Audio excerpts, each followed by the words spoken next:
ಗುರುರ್ಬ್ರಹ್ಮ ಗುರುವಿಷ್ಣು ಗುರುದೇವೋ ಮಹೇಶ್ವರಃ ಗುರು ಸಾಕ್ಷಾತ್ ಪರಬ್ರಹ್ಮ ತಸ್ಮೈ ಶ್ರೀ ಗುರುವೇ ನಮಃ. ಓಂ ತತ್ಸತ್. ಪರಬ್ರಹ್ಮನೇ ನಮಃ. ದತ್ತವಾಡ ಶ್ರೀ ಸದ್ಗುರು ಬಾಬಾ ಮಹಾರಾಜರವರ ಚರಿತಾಮೃತವು 27ನೇ ಅಧ್ಯಾಯ.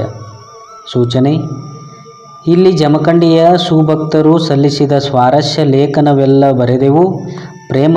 ಪ್ರೇಮದಿಂದೋದುವುದು ಸುಗುಣಿಗಳು. ಭೂವಾಚಕ ಮಹಾಶಯರೇ, ಹಿಂದಿನ ಅಧ್ಯಾಯದಲ್ಲಿ ಶ್ರೀಗಳವರು ಉಳುವಿ ಗೋಕರ್ಣ ಕ್ಷೇತ್ರಕ್ಕೆ ಭಕ್ತರೊಡಗೊಂಡು ಹೋಗಿ ಹಿಂದಿರುಗಿದ್ದು, ಕಲ್ಲಪ್ಪ ಸವದತ್ತಿ ಈತನ ಮಗನ ಜ್ವರವನ್ನು ಪರಿಹರಿಸಿದ್ದು, ಚಂದೂರ್ ದಾದಾಗೌಡರಿಗೆ ಕೋರ್ಟಿನಲ್ಲಿ ಸಂಕಟ ಪರಿಹರಿಸಿದ್ದು, ನದಿಯಲ್ಲಿ ಆಕಾಶವಾಣಿಯಂತೆ ಹೇಳಿ ಉದ್ಧರಿಸಿದ್ದು, ಗುರುಲಿಂಗಪ್ಪ ಮಿರ್ಜಿ ಗೋಕಾಕ್ ಫೋಟೋಗ್ರಾಫರ್ನಿಗೆ ಸಹಾಯ ಮಾಡಿ ಉದ್ಧರಿಸಿದ್ದು, ಸೇಂಡೂರು ಶಿವರಾಮನಿಗೆ ಶಿವಸ್ವರೋದಯ ಶಾಸ್ತ್ರವನ್ನು ಮತ್ತು ಜ್ಞಾನೋಪದೇಶವನ್ನು ಮಾಡಿ ಉದ್ಧರಿಸಿದ್ದು, ಈ ವಿಷಯಗಳನ್ನು ಕೇಳಿದ್ದರಲ್ಲವೇ? ಮುಂದಿನ ಕಥಾಭಾಗವನ್ನು ಶ್ರದ್ಧೆಯಿಂದ ಕೇಳಿರಿ. ಶ್ರೀ ಸದ್ಗುರು ಬಾಬಾ ಮಹಾರಾಜರಿಗೆ ಭಕ್ತಿಪೂರ್ವಕ ನಮಸ್ಕರಿಸಿ ಅವರ ಅನುಗ್ರಹ ಪಡೆದುಕೊಂಡು ಅವರ ಕೆಲವು ಪವಾಡಗಳನ್ನು ನೆನಪಿದ್ದ ಮಟ್ಟಿಗೆ ಹಾಗೂ ಅವರ ಪರಮ ಭಕ್ತಳಾದ ಸರಸ್ವತಿಬಾಯಿ ಪರಾಂಜಪೆ ಇವರು ಹೇಳಿದ ಮೇರೆಗೆ ಮಹಾತ್ಮರ ಪಾದಸೇವೆಯಲ್ಲಿ ನಮ್ರನಾಗಿ ನಿವೇದಿಸುವೆನು. ಸಾಧು ಹರಿಭಾವು ಇಂಗಳಿಕರವರ ಕತೆ. ಇವರು ಮಹಾಸಾತ್ವಿಕ ಶಿರೋಮಣಿಗಳು. ಇವರ ಮೊದಲಿನ ಹೆಸರು ಭಾಸ್ಕರ ಬಾವು ಪರಾಂಜಪೆ. ಹರಿಭಾವು ಎಂದು ಹೆಸರು ಬರಲು ಕಾರಣವೇನೆಂದರೆ, ಅವರು ಸರ್ಕಾರಿ ಒಬ್ಬ ಪ್ರಾಮಾಣಿಕ ನೌಕರರಾಗಿದ್ದರು. ಅವರು ಕೊಲ್ಲಾಪುರದಲ್ಲಿರುವಾಗ ಒಮ್ಮೆ ತಮ್ಮ ತಂಗಿಯ ಮಗಳ ವಿವಾಹ ನಿಶ್ಚಯಕ್ಕಾಗಿ ರಜೆ ಪಡೆದುಕೊಂಡು ಪರ ಊರಿಗೆ ಹೋಗಿದ್ದರು. ಆದರೆ ರಜೆಯ ಅವಧಿಯಲ್ಲಿ ಆ ಕೆಲಸವೂ ಮುಗಿಯದ್ದರಿಂದ ಅನಿವಾರ್ಯವಾಗಿ 4 ದಿವಸ ಹೆಚ್ಚಿಗೆ ನಿಲ್ಲಬೇಕಾಯಿತು. ತಿರುಗಿ ಬಂದ ಮೇಲೆ ಅವರ ಮೇಲಾಧಿಕಾರಿಗಳು, ನಿಮ್ಮ ಈ ವರ್ತನವು ಕಾಯಿದೆ ವಿರುದ್ಧವಾಗುವುದಲ್ಲವೇ ಎಂದು ಕೇಳಿದರು.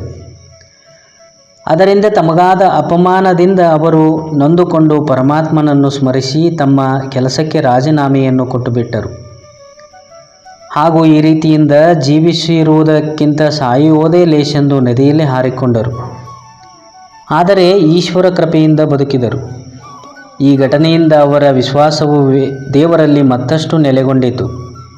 ಆ ಹೊತ್ತಿನಿಂದ 12 ವರ್ಷ ಹರಿಹರಿ ಎಂದು ಹರಿನಾಮ ಸ್ಮರಣೆಯ ಹೊರತಾಗಿ ಏನು ಮಾತಾಡಕೂಡದು ಹಾಗೂ ಪ್ರಪಂಚವನ್ನು ಮಾಡಕೂಡದು ಎಂದು ದೃಢ ಸಂಕಲ್ಪ ಮಾಡಿಕೊಂಡರು. ಅಂದಿನಿಂದ ಅವರಿಗೆ ಹರಿಭಾವು ಎಂದು ಹೆಸರು ಬಂದಿತು. ಆಮೇಲೆ ಅವರು ಇಂಗಳಿಯ ಒಂದು ದೇವಾಲಯದಲ್ಲಿ ಇದ್ದುಕೊಂಡು ನಿತ್ಯ 5 ಮನೆ ಭಿಕ್ಷೆ ಬೇಡಿ ಉದರ ನಿರ್ವಾಹ ಸಾಗಿಸುತ್ತಿದ್ದರು ಮತ್ತು ಹಗಲಿರುಳು ಪರಮಾತ್ಮ ಸಾಧನೆಯ ಹೊರತಾಗಿ ಬೇರೆ ಏನನ್ನೂ ಮಾಡಲಿಲ್ಲ. ಅವರು ಯೋಗಾಭ್ಯಾಸವನ್ನು ಮಾಡಿದರು, ಆದರೆ ಮನಸ್ಸಿಗೆ ಶಾಂತಿ ದೊರೆಯಲಿಲ್ಲ. ಅವರ ಕಡೆಗೆ ಅನೇಕ ಸಾಧು ಸತ್ಪುರುಷರು ಆಗಾಗ್ಗೆ ಬರುತ್ತಿದ್ದರು. ಅವರೊಡನೆ ಪಾರಮಾರ್ಥದ ಬಗ್ಗೆ ಎಷ್ಟೋ ಚರ್ಚೆ ಮಾಡಿ ಕೇಳಿಕೊಂಡರು. ಅವರ ಮನಸ್ಸಿಗೆ ಪೂರ್ಣ ಶಾಂತಿಯೂ ಲಭಿಸಲಿಲ್ಲ. ಮುಂದೆ ಈಶ್ವರ ಕೃಪೆಯಿಂದ ಒಮ್ಮೆ ಮಹಾತ್ಮ ಶ್ರೀ ಬಾಬಾ ಮಹಾರಾಜರ ದರ್ಶನವೂ ಲಭಿಸಿ ಅವರಿಂದ ತಮ್ಮ ಮನಸ್ಸಿಗೆ ಪೂರ್ಣ ಶಾಂತಿಯಾಯಿತು. ಮಹಾತ್ಮ ಶ್ರೀ ಬಾಬಾ ಮಹಾರಾಜರ ದರ್ಶನವಾಗಲು ಕಾರಣವೇನೆಂದರೆ, ಹಳ್ಳಿಗಳಲ್ಲಿ ತಿರುಗಾಡಿ ಸೀರೆ ಕನಗಳನ್ನು ಮಾರಾಟ ಮಾಡುವ ಒಬ್ಬ ಸಾಮಾನ್ಯ ವ್ಯಾಪಾರಿಯು ಒಮ್ಮೆ ಇಂಗಳಿಯಲ್ಲಿ ಇವರು ಇರುತ್ತಿದ್ದ ದೇವಾಲಯದಲ್ಲಿಯೇ ಇಳಿದುಕೊಂಡಿದ್ದನು. ಮಾತಿಗೆ ಮಾತು ಹೊರಡಲು ಅವನು ದತ್ತವಾಡದ ಶ್ರೀ ಬಾಬಾ ಮಹಾರಾಜರ ಮಹಿಮೆಯನ್ನು ಹರಿಭಾವುರವರಿಗೆ ನಿವೇದಿಸಿದನು ಹಾಗೂ ಅವರಿಗೆ ತಾವು ಭೇಟಿಯಾಗಿರೆಂದು ವಿನಂತಿ ಮಾಡಿಕೊಂಡನು. ಇದರಂತೆ ಆ ವ್ಯಾಪಾರಿಯು ಆಗಾಗ್ಗೆ ದತ್ತವಾಡಕ್ಕೂ ಹೋಗುತ್ತಿದ್ದನು. ಅಲ್ಲಿ ಶ್ರೀ ಬಾಬಾ ಮಹಾರಾಜರಿಗೂ ಭೇಟಿಯಾಗಿ ಇಂಗಳಿ ಹರಿಭಾವು ಇವರ ವಿಷಯವಾಗಿ ಹೀಗೆ ಹೇಳಿದನು: ಇಂಗಳಿಯಲ್ಲಿ ಒಬ್ಬ ಭಕ್ತರು ತಮ್ಮ ದರ್ಶನ ಅಪೇಕ್ಷೆಯಲ್ಲಿ ಇರುವರು. ಅವರಿಗೆ ನೀವು ಭೇಟಿಯಾಗಿರಿ. ಒಂದು ದಿನ ಶ್ರೀ ಬಾಬಾ ಮಹಾರಾಜರು ಇಂಗಳಿಗೆ ಬಂದರು. ಆಗ ಸಂಜೆಯಾಗಿತ್ತು. ಹರಿಭಾವುರವರು ಬಾಗಿಲ ಕಡೆಗೆ ಬೆನ್ನು ಮಾಡಿ ಕುಳಿತು ಓದುವುದರಲ್ಲಿ ಮಗ್ನರಾಗಿದ್ದರು. ಆಗ ಶ್ರೀ ಬಾಬಾ ಮಹಾರಾಜರು ಬಾಗಿಲಲ್ಲಿ ಬಂದು ನಿಂತರು. ಇವರ ನೆರಳು ಬೀಳಲು ಹರಿಭಾವುರವರು ಹಿಂದಿರುಗಿ ನೋಡಿದರು. ಅವರಿಬ್ಬರ ದೃಷ್ಟಿಗಳು ಪರಸ್ಪರ ಕೂಡಲು ಆಗ ಶ್ರೀಗಳವರು, ಜ್ಯೋತಿಯು ಇನ್ನೂ ಯಾಕೆ ಹೊಯ್ದಾಡುತ್ತಿದೆ ಎಂದು ಅಂದರು. ಈ ಶಬ್ದವು ಬಿದ್ದ ಕೂಡಲೇ ಸಾಕ್ಷಾತ್ ಹರಿಯೇ ನನ್ನ ಮೇಲೆ ಕೃಪೆಯಿಟ್ಟು ನನಗೆ ದರ್ಶನ ಕೊಟ್ಟನು ಎಂದು ಅವರಿಗೆ ಹೊಳೆದು ಅತ್ಯಂತ ಆನಂದವಾಯಿತು. ಆ ಆನಂದದ ಭರದಲ್ಲಿ ಅವರಿಬ್ಬರು ಪಾರಮಾರ್ಥ ಚರ್ಚೆಯಲ್ಲಿ ಇಡೀ ರಾತ್ರಿಯನ್ನೇ ಕಳೆದರು. ಬೆಳಗಾದರೂ ಕೂಡ ಅವರ ಮಾತುಗಳು ಮುಗಿಯಲಿಲ್ಲ. ಆಗ ಊರೊಳಗಿನ ಎಷ್ಟೋ ಜನರು ಅಲ್ಲಿ ಕೂಡಿದ್ದರು. ಇದರಂತೆ ಮುಂದೆ ಶ್ರೀ ಬಾಬಾ ಮಹಾರಾಜರು ಮೇಲಿಂದ ಮೇಲೆ ಇಂಗಳಿಗೆಗೆ ಬರಹತ್ತಿದರು.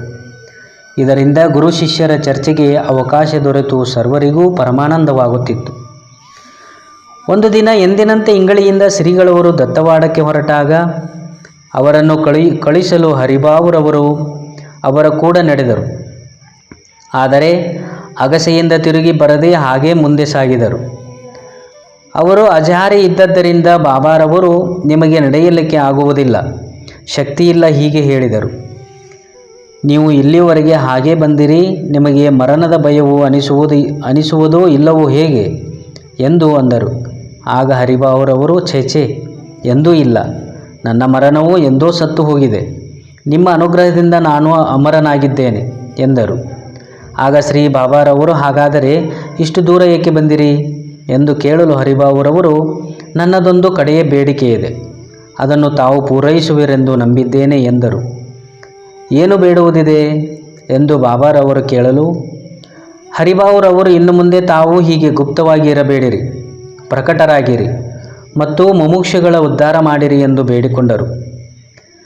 ಉತ್ತಮೋತ್ತಮ ಜ್ಞಾನದಿಂ ಕೂಡುತ್ತಲಾಗಿರು ತಿಳಿಯದಂದದಿ ವರ್ತಿಸುವುದಿದು ತಮಗೆ ಸರಿಯಲ್ಲ ಕಿಳ ನರರಿಂಗೆ ತತ್ವಮಸಿ ವಾಕ್ಯವನ್ನು ಬೋಧಿಸಿ ಮುಕ್ತಿ ಮಾರ್ಗವ ತೋರಿ ರಕ್ಷಿಸು ಮರ್ತ್ಯ ಜನರುದ್ಧಾರವಾಗಲಿ ಎಂದು ಬೇಡುವೆನು.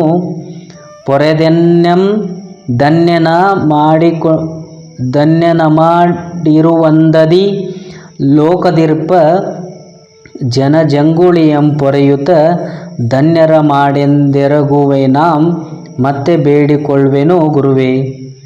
ಅಕಲಂಕ ಬೋಧೆಯನ್ನು ಸಕಲ ಜನರಿಗೆ ನೀವು ಪ್ರಕಟಿಸದಿರ್ದೊಡಾರಿನ್ನು ಪ್ರಕಟಿಪರು ಸುಖಿಗಳೆಂತಹರು ಜೀವಿಗಳು. ಹೀಗೆ ಹರಿಭಾವುರವರು ಬೇಡಿಕೊಂಡರು. ಇದರಿಂದ ಹರಿಭಾವುರವರೇ ನಮ್ಮನ್ನು ಪ್ರಕಟಗೊಳಿಸಿದರೆಂದು ಶ್ರೀ ಬಾಬಾ ಮಹಾರಾಜರು ಆಗಾಗ್ಗೆ ಹೇಳುತ್ತಿದ್ದರು. ಆ ಅಜಾರಿಯಲ್ಲಿಯೇ ಹರಿಭಾವುರವರ ದೇಹತ್ಯಾಗವು ಆನಂದದ ಭರದಲ್ಲಿಯೇ ದಾಯಿತು. ಆಗ ಆದ ಒಂದು ಚಮತ್ಕಾರವೇನೆಂದರೆ, ಅದೇ ಊರಿನ ಒಬ್ಬ ಗೃಹಸ್ಥರು ಅವರ ಭೇಟಿಗೆ ಬಂದಿದ್ದರು. ಅವರನ್ನು ನೋಡಿದ ಕೂಡಲೇ ಹರಿಭಾವುರವರು, ಈ ಹೊತ್ತು ನಾವು ಬಿಡುತ್ತೇವೆ ಎಂದರು. ಬಿಡುವುದೆಂದರೆ ಏನನ್ನು ಎಂದು ಆ ಸಭ್ಯಗ್ರಸ್ತರು ಕೇಳಿದರು. ನಾವು ಈ ಹೊತ್ತು ದೇಹವನ್ನು ಬಿಡುತ್ತೇವೆ ಎಂದು ಹರಿಭಾವುರವರು ನುಡಿದರು. ಮಾತನಾಡುತ್ತಾರೆ, ಇವರು ಹೇಗೆ ದೇಹ ಬಿಡುವರು ಎಂದು ಅವರಿಗೆ ಆಶ್ಚರ್ಯವಾಯಿತು. ಆದರೆ ನಿಜವಾಗಿ ಅದೇ ದಿನ ಸಾಯಂಕಾಲಕ್ಕೆ ದೇಹತ್ಯಾಗದ ಸಮಯ ಬಂತು.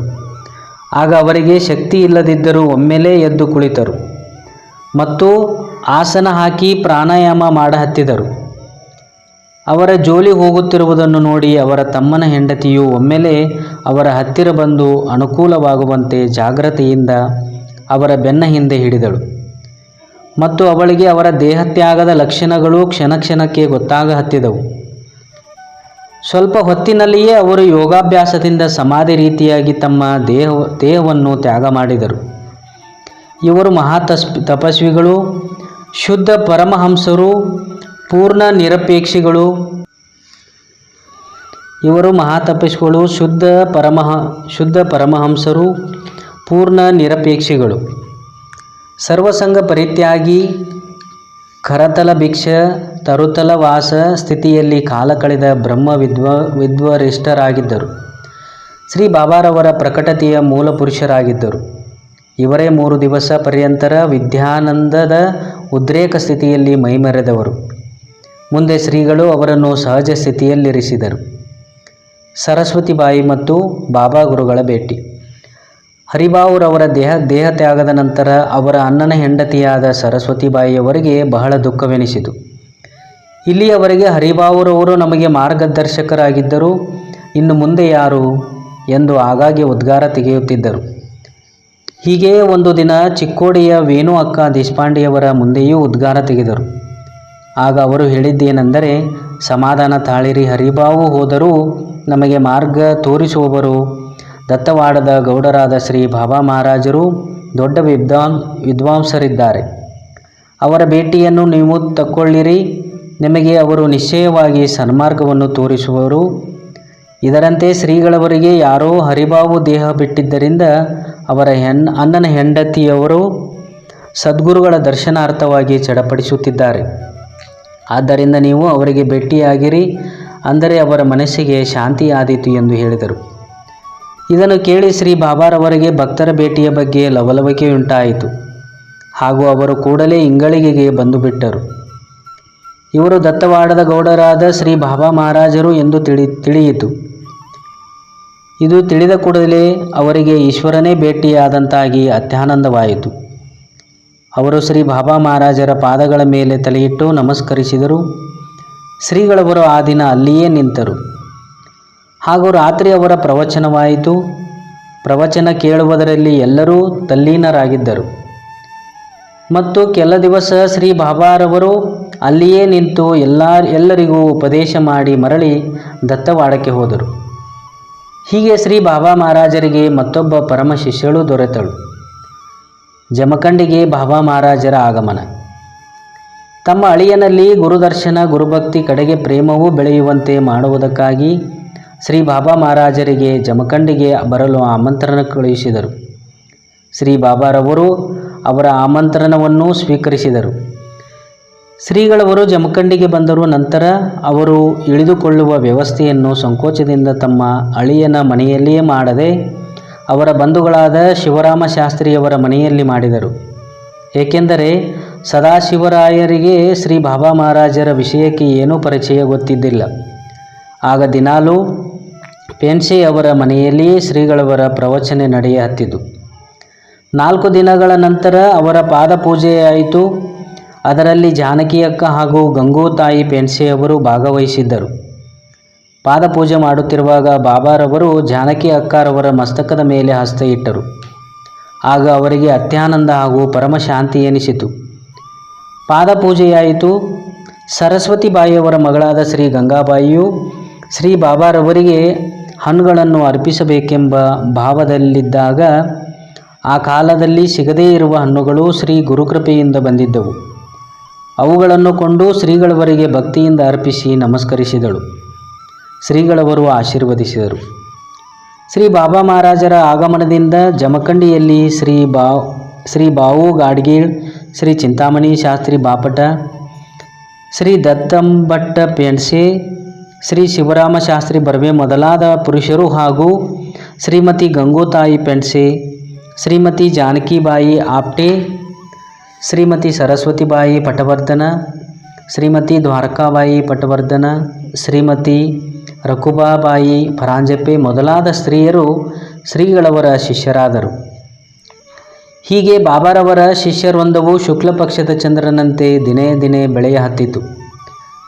ಶ್ರೀಗಳವರು ಜಮಖಂಡಿಯಿಂದ ಹೊರಡುವಾಗ ಅಲ್ಲಿಯ ಭಕ್ತ ಮಂಡಳದವರಿಗೆ ಅಲ್ಲಿಯೇ ಇರುತ್ತಿದ್ದ ಶ್ರೀ ಸರಸ್ವತಿ ಬಾಯಿಯವರೇ ನಿಮಗೆ ಮಾರ್ಗದರ್ಶಕಳೆಂದು ಹೇಳಿದ್ದರು. ಅದರಂತೆ ಅವರೆಲ್ಲರೂ ಅನುಸರಿಸಿದರು. ಮುಂದೆ ಸರಸ್ವತಿ ಬಾಯಿಯವರು ತಮಗೆ ಅರ್ಧಾಂಗ ವಿಕಾರ ಆದಾಗ ಶ್ರೀಮತಿ ಸರಸ್ವತಿ ಬಾಯಿ ರಾಸ್ತೆಯವರು ನಿಮಗೆ ಮಾರ್ಗದರ್ಶಕಳೆಂದು ಅಲ್ಲಿಯ ಭಕ್ತ ಮಂಡಳಿಗೆ ಹೇಳಿದಳು. ಮೋಕ್ಷಶ್ರೀಯಿಂದ ಅಲಂಕೃತರಾದ ಗುರುಗಳು ತ್ರೈಲೋಕ್ಯದಲ್ಲಿ ಯಾರೂ ಕೊಡದ ಸ್ವರೂಪ ಸ್ಥಿತಿಯ ಸುಖವನ್ನು ದಾನ ರೂಪವಾಗಿ ಕೊಟ್ಟು ಸಲಹಿರುತ್ತಾರೆ. ಹೀಗೆ ಶ್ರೀ ಬಾಬಾರವರಿಂದ ನಾವು ಕೃತಾರ್ಥರಾದೆವು. ಶ್ರೀಮತಿ ಅನ್ನಪೂರ್ಣಾಬಾಯಿ ಛತ್ರೆ ಇವರು ಬೆಳಗಾವಿಯ ಶ್ರೀಪಾದರಾವ್ ಛತ್ರೆ ಇವರ ಸತಿ.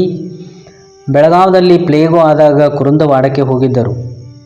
ಊರಿಗೆ ಹೋಗುವಾಗ ಒಂದು ನತ್ತು ಹಾಕಿದ ಡಬ್ಬಿಯನ್ನು ಬಾಗಿಲ ಹೊರಗಿನ ಮಾಡದಲ್ಲಿ ಇಟ್ಟು ಮರೆತು ಉಳಿದ ಸಾಮಾನು ತಕ್ಕೊಂಡು ಹೋದರು. 2ನೇ ದಿವಸ ಮುಂಜಾನೆ ಅವರಿಗೆ ಇದರ ನೆನಪಾಯಿತು. ಹೋಗಿ ತರಬೇಕೆಂದರೆ ಪ್ಲೇಗದ ಅಂಜಿಕೆ. ಹೋಗದೆ ಬಿಡುವುದು ಹೇಗೆ? ಹೀಗೆ ಬಹಳ ಚಿಂತೆಯಲ್ಲಿ ಇದ್ದರು. ಕಡೆಗೆ ಶ್ರೀ ಬಾಬಾ ಮಹಾರಾಜರ ಅನುಗ್ರಹದಿಂದ ನಮಗೆ ಪ್ಲೇಗ್ ಆಗದೆ ನಮ್ಮ ನತ್ತಿನ ಡಬ್ಬಿ ಸಿಗಬೇಕೆಂದು ಬೇಡಿಕೊಂಡು ಆಗಲೇ ಗಂಡನಿಗೆ ತಿಳಿಯದೆ ಆಳು ಮಗನೊಡನೆ ಬೆಳಗಾವಿಗೆ ಹೋದರು. ಅಲ್ಲಿ ಅವರಿಗೆ ನತ್ತಿನ ಡಬ್ಬಿ ಸಿಕ್ಕಿತು ಹಾಗೂ ಸುರಕ್ಷಿತವಾಗಿ ಮರಳಿ ಬಂದರು. ಆ ಹೊತ್ತಿನಿಂದ ಅವರ ಭಕ್ತಿಯು ಶ್ರೀ ಬಾಬಾರವರ ಮೇಲೆ ದೃಢವಾಯಿತು. ಪ್ಲೇಗ್ ನಿಂತ ಮೇಲೆ ಅವರು ತಮ್ಮ ಊರಿಗೆ ಹೊರಟು ಹೋದರು. ದತ್ತವಾಡದ ಜಹಗೀರದಾರರ ಒಂದು ಕಟ್ಲೆಯು ಬೆಳಗಾವಿಯಲ್ಲಿ ನಡೆದಿತ್ತು. ಅದರಲ್ಲಿ ಶ್ರೀ ಬಾಬಾರವರ ಸಾಕ್ಷಿಯೂ ಇತ್ತು. ಅದರಿಂದ ಜಹಗೀರದಾರರು ಬಾಬಾರವರನ್ನು ಕರೆದುಕೊಂಡು ಕೋರ್ಟಿಗೆ ಹೋದರು.